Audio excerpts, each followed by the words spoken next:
And if you are my God disciple, then you have to do what I told you, or what all the religious scriptures told you. You can read them and verify it. And if you come in, profess to be my disciple, just to use it, your position and your little knowledge that you have stolen from me to go out and delude people and fit your ambitions, your ego, then the Maya will make you his effective instrument. And then you be his subservient. And you do anything what he told you or else. Yeah, that's why, like Ruma or Trangtam or whatever, all his names is doing it. He has no qualms about hurting any others and raping even children, just like those Catholic priests. I thought it wouldn't happen in my group, but it did happen.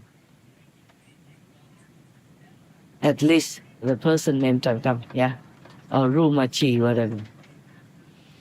Oh, that's a sad thing. But humans don't listen easily to goodness or to the high knowledge or to true wisdom. It's just so easy to fall into easy life, tempted by all kinds of things that the Maya has arrayed for them.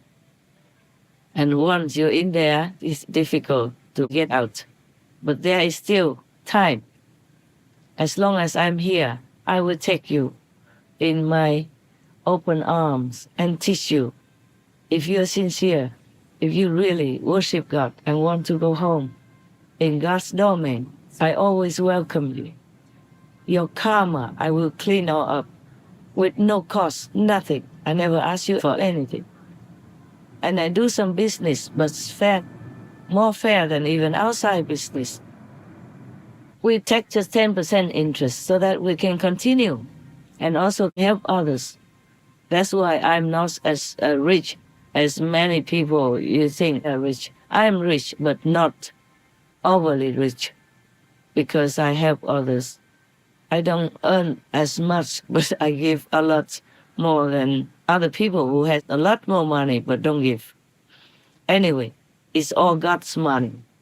And if I give it, it's all in the name of God. And I know to thank God for that. And if God doesn't want me to give anymore for any reason, then I have to stop. Right now, God doesn't want me to give any more charity, because he said that judgment has to be fair and straight. It cannot be helped by an outside factor and by twisting the law. Even if God sent you here or let you come here, God also has to be fair. Like, for example, if you are American and went to a restricted country, your president cannot allow you to do something that is restricted in that restricted country. He can't help you if you transgress that restricted law of the restricted country.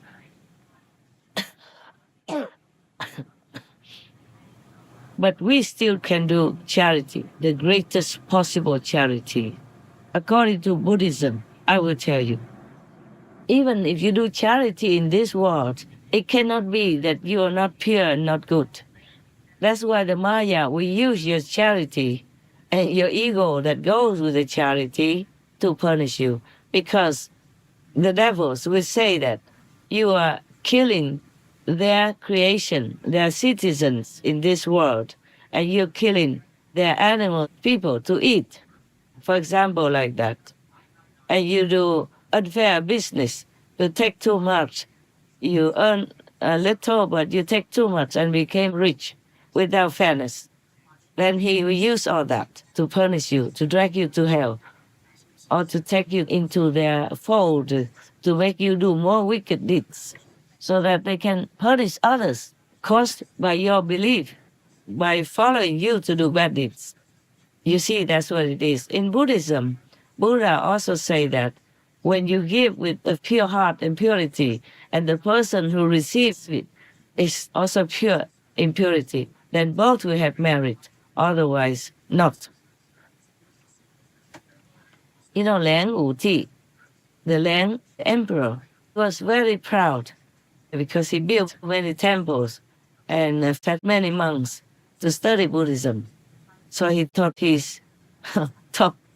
But when he asked Great Master Bodhidharma how much merit does he have from building temples, feeding monks and all that, the Great Master Bodhidharma said to him, nothing. You have nothing. And that's why Emperor Liang was very angry and did not receive Bodhidharma well anymore after that. He didn't want to see him anymore. Bodhidharma was very polite.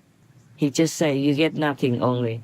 He should have told Emperor Liang that he would go to hell because of many other wicked deeds that he did. And if he's not vegan, then it's for sure. Mocking God, mocking Buddha, thinking he's the one who feeds the monks. He's the one who builds temples. Who gave him all this money? God did. God entrusted him with the throne to do good for people. And that's normal. He should thank God because he has the chance to do it. He has the position to do it. But all the money came from taxpayers. He never done anything good to earn it. That's why he has no merit to begin with. But if he did, thank God, thank the Buddha, merit, and humbly know that it's not him who's doing all that good, then he would have had great merit and become enlightened. And Bodhidharma would have taught the emperor the immediate enlightenment Quan method, and he would have become a real saint, not just an outward performance. But of course, being a king, you're so used to being arrogant and so used to people praising you sky high. So it's very difficult to be humble. Many kings, many great leaders went to hell. Most of them. I'm not sorry to say that because it is the truth.